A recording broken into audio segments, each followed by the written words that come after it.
Okay guys, let us start with the, we are having the topic free body diagram.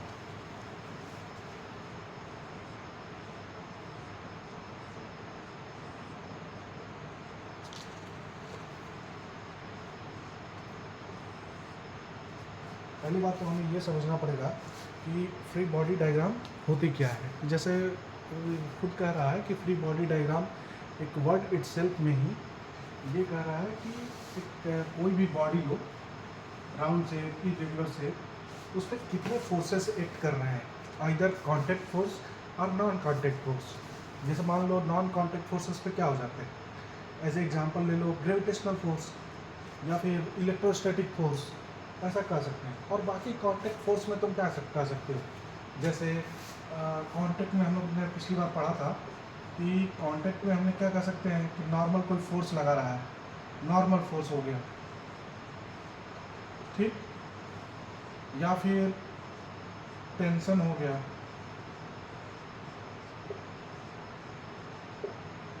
ऐसा कह सकते हैं। बाकी नॉन कॉन्टैक्ट में अगर देखा जाए तो आप क्या कह सकते हो,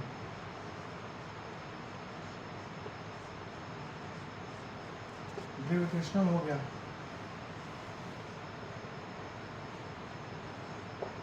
ठीक। दूसरा क्या हो गया, इलेक्ट्रोस्टैटिक फोर्स हो गया, जो कि नॉन कॉन्टैक्ट फोर्स है।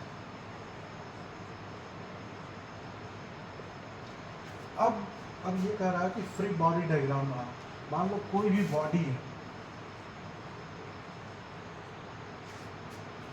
इस पे कितने फोर्सेस लग रहे हैं उस और किस डायरेक्शन में लग रहे हैं, बस वो आपको रिप्रेजेंट कर रहा है कि नंबर ऑफ फोर्स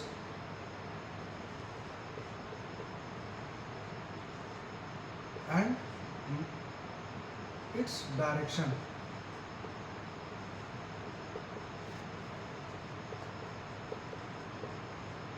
ये शो करना है इस बॉडी पे कि कहाँ कहाँ लग रहा है। अब जैसे आगे बढ़ते हैं तो इसको मैं रब कर दे रहा हूँ।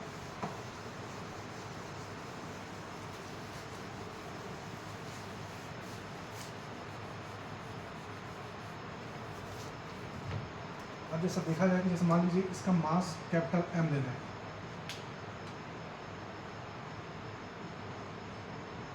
और ये ग्राउंड है,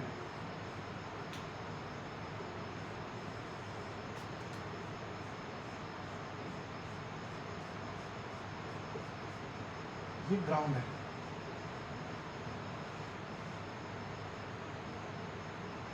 ठीक।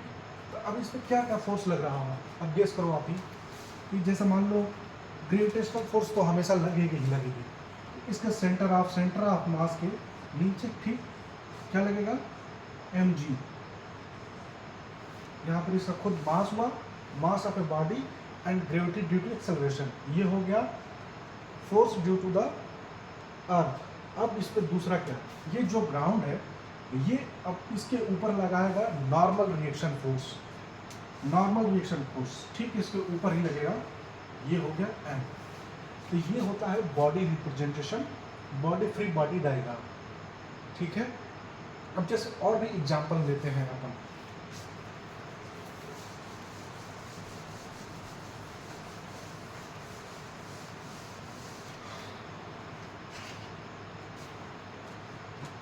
जैसे कोई ब्लॉक हो गया,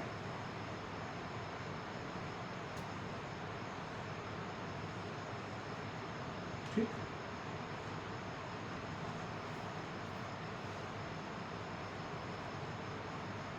ठीक है।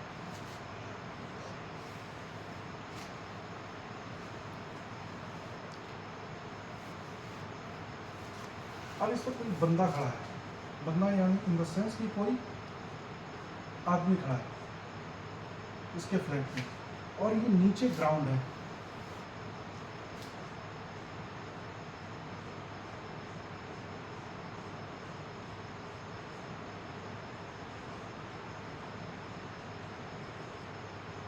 ठीक।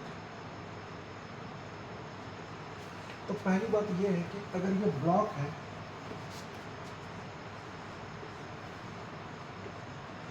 इसका भी कुछ मास होगा, लेट कैपिटल एम। ये आदमी अगर मैन खड़ा है तो लेट इट्स मास भी स्मॉल एम। अब इस सिस्टम का अपन क्या बनाएंगे, फ्री बॉडी डायग्राम बनाएंगे। तो पहली बात तो ये कैपिटल ब्लॉक का और मैन का पूरे एक सिस्टम का यहाँ पर दोनों पे क्या लगेगा, फोर्स ड्यू टू ग्रेविटी, तो mg। इस मैन पे भी क्या लगेगा, force due to gravity small m। Okay, now अब इन दोनों के कांटेक्ट फोर्स में, मतलब मैन और ब्लॉक के बीच में इनके भी जो कांटेक्ट फोर्स होंगे, यहाँ ये मैन इस ब्लॉक के ऊपर भी अपना फोर्स लगा रहा होगा, ठीक। तो जब यहाँ पर ये ब्लॉक पे फोर्स लगा रहा है तो इसके यहाँ पर एक कांटेक्ट फोर्स डेवलप होगा, और यहाँ पर हम लोग देखेंगे कि नॉर्मल रिएक्शन फोर्स भी इस ब्लॉक के थ्रू मैन पे लग रहा होगा, जो कि सिर्फ स्मॉल m और g के बराबर होगा, जो हम लोग बोलेंगे normal reaction force at this point, ठीक है। अब यहाँ पे नॉर्मल रिएक्शन भी फोर्स लगेगा, कैसे, यहाँ पर क्या होगा, नॉर्मल रिएक्शन फोर्स इसका डायरेक्शन भी ऊपर रहेगा, और जो कि होगा capital M plus small m into g। ये होगा normal reaction at the surface, ठीक है। इसको N2 से रिप्रेजेंट करते हैं, इसको N1 से रिप्रेजेंट करते हैं। ये हो गया free diagram, free body diagram, कितने फोर्सेस कहाँ तक लग रहे हैं। अब जैसे आते हैं कि अब टेंशन पे भी देखते हैं, एक और एग्जांपल लेते हैं। टेंशन नहीं, स्लोप पे, पहले स्लोप पे ही देखते हैं बॉडी का।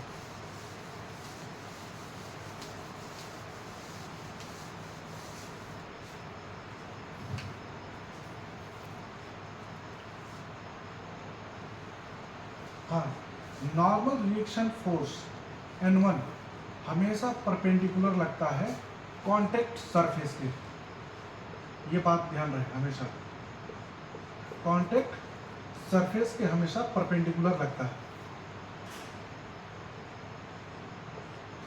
जैसे एक एग्जांपल दे रहा हूँ, एक इंक्लाइन प्लेन, पीछे अपने जितने भी डायग्राम्स देखें उनपे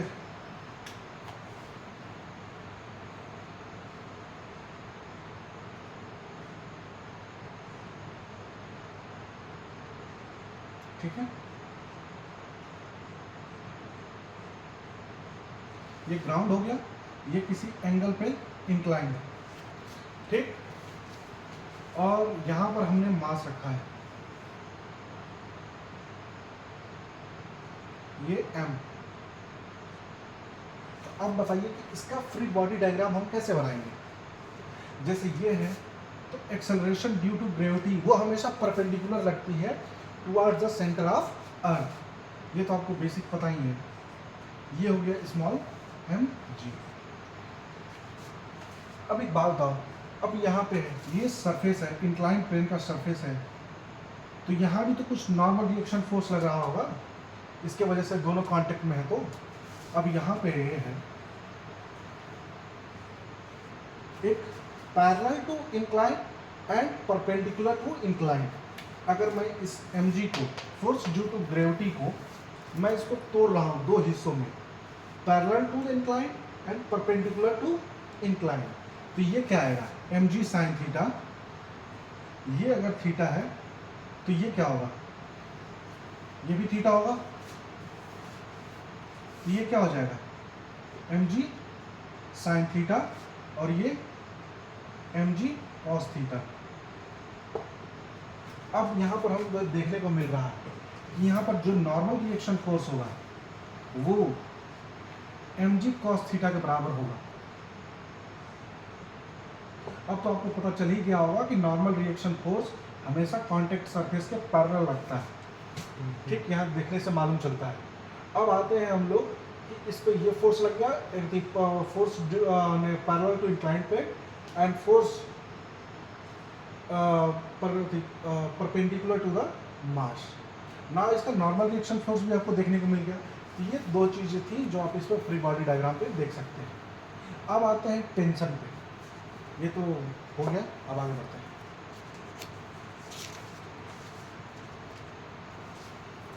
एक और एग्जांपल लेते हैं मास का।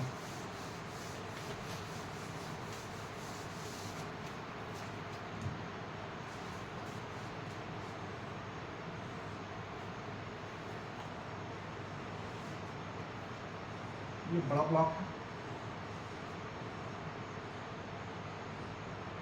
लेट 10 kg, और एक स्मॉल ब्लॉक है।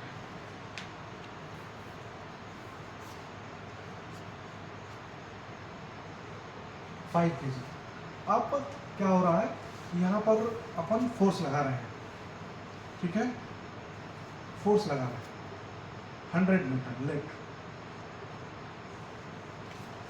तो इसका हमें फ्री बॉडी डायग्राम बनाना है। कैसे बनाएंगे? पहली बात तो ये फोर्स लग रहा है, दूसरा इनका जो acceleration the force due to gravity है ये तो लगेगा ही, कैपिटल M इंटू जी। दूसरा small m equal to 5 kg है, तो इसका भी लगेगा स्मॉल m इंटू जी। ठीक, अब रह गई बात, तो इनका नॉर्मल रिएक्शन भी तो लगेगा ऊपर की तरफ n, और n1 एंड n2 लेट कर लेते हैं। दूसरा, यहाँ इन दोनों बड़े ब्लॉक और छोटे ब्लॉक के बीच में कांटेक्ट सरफेस है,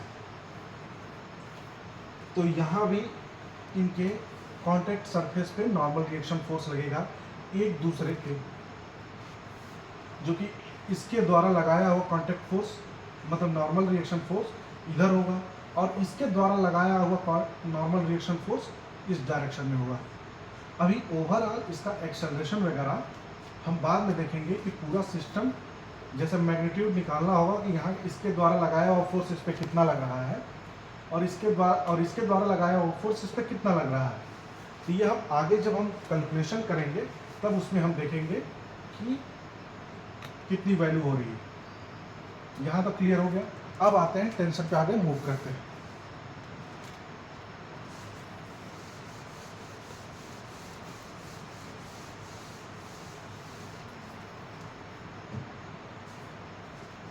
टेंशन,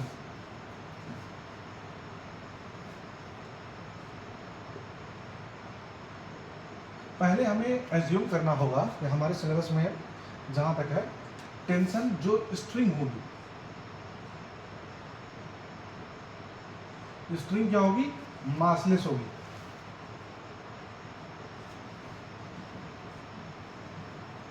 ठीक, कैसे हमें एज्यूम करना है, नहीं तो टेंशन हर जगह वेरी करेगा, वो हर पॉइंट वाइज वेरी करेगा, इसलिए हम लोग मासलेस एज्यूम करके चल रहे हैं। ये एज्यूम है, डिफॉल्ट वैल्यू इसकी ले रहे हैं हम लोग। अब आते हैं हम लोग कि स्ट्रिंग क्या, जो टेंशन होता है क्या पुश भी कर सकता है और पुल भी कर सकता है। तो ऐसा हम लोग देखते हैं, जैसे कोई बॉडी M और यहाँ पर आप स्ट्रिंग से इसको खींच रहे हैं, F से खींचने की वजह से ये स्ट्रिंग, इस पे टेंशन इधर लगेगा और एंड पॉइंट पे देखोगे तो टेंशन इधर लगेगा। तो सिर्फ टेंशन का काम होता है कि वो पुश कर सकता है, पुश नहीं, पुल कर सकता है, पुल नहीं, पुश आई एम सॉरी नहीं। जैसे यहाँ पर टेंशन सिर्फ पुल कर सकता है, केवल पुल कर सकता है, पुश नहीं। ठीक, अब तो यहाँ आपको समझ में आ गया पुश और पुल कि टेंशन क्या कर सकता है। टेंशन सिर्फ पुल कर सकता है, पुश नहीं। अब आगे बढ़ते हैं कि पुली पे हमें देखना है। जैसे यहाँ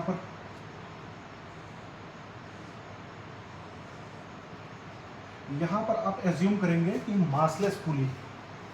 ठीक, अगर बाय द वे अगर क्वेश्चन में जैसा देगा कि अगर पुली हैविंग द मास और the pulley having the massless, ठीक है, तो एज्यूम करेंगे पहले कि यहाँ पर मासलेस है।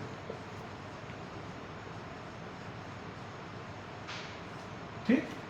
अगर ये मासलेस है और यहाँ पर एक स्ट्रिंग, जैसे यहाँ पर अगर 10 kg का ब्लॉक लगा हुआ है और मैं इसे इधर खींच रहा हूँ F4 से, तो टेंशन किस डायरेक्शन में होगी इसका आपको रिप्रेजेंट करना है। यहाँ पे फ्री बॉडी डायग्राम बनाया है, तो टेंशन इसको ऊपर की तरफ खींचेगी, दूसरी टेंशन यहाँ भी ऊपर की तरफ होगी और ये इधर की तरफ होगी।